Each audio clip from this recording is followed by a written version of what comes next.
భారతదేశం పాకిస్తాన్పై వైమానిక దాడి చేసిన తర్వాత అటారీ వాఘా సరిహద్దు ప్రాంతమైన మహవా వద్ద పరిస్థితి ఇది.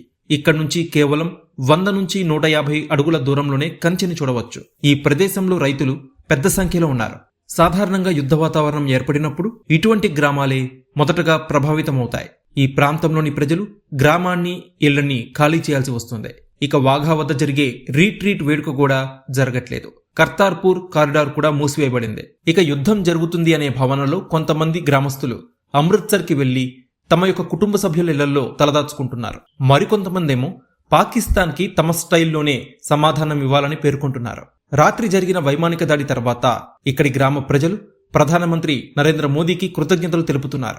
దేశ ప్రజల కోసం ప్రాణాల్ని పణంగా పెట్టి ప్రతీకారం తీర్చుకున్న సైనికులకి, ఎయిర్ మార్షల్ కి కూడా ఇక్కడి గ్రామస్తులు కృతజ్ఞతలు తెలుపుతున్నారు. ఇక పాకిస్తాన్ దాడి చెయ్యాలి అనుకుంటే మొదటగా ఈ గ్రామాల ద్వారానే వెళ్లాలి.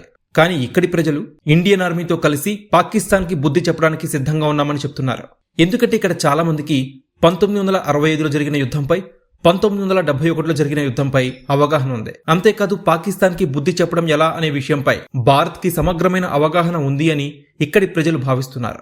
ఇక్కడి గ్రామస్తుడు ప్రిన్సిపల్ సింగ్ వన్ ఇండియాతో పంచుకున్న మాటలివి. 1971 యుద్ధం ఎలా జరిగిందో మా తాతగారు అప్పటి అనుభవాల గురించి ఎన్నో విషయాలు పంచుకున్నారు. పైనుంచి బాంబులు పడుతున్న సమయంలో, యుద్ధం సమయంలో జీవితం ఎలా ఉండేదో స్పష్టంగా వివరించేవారు.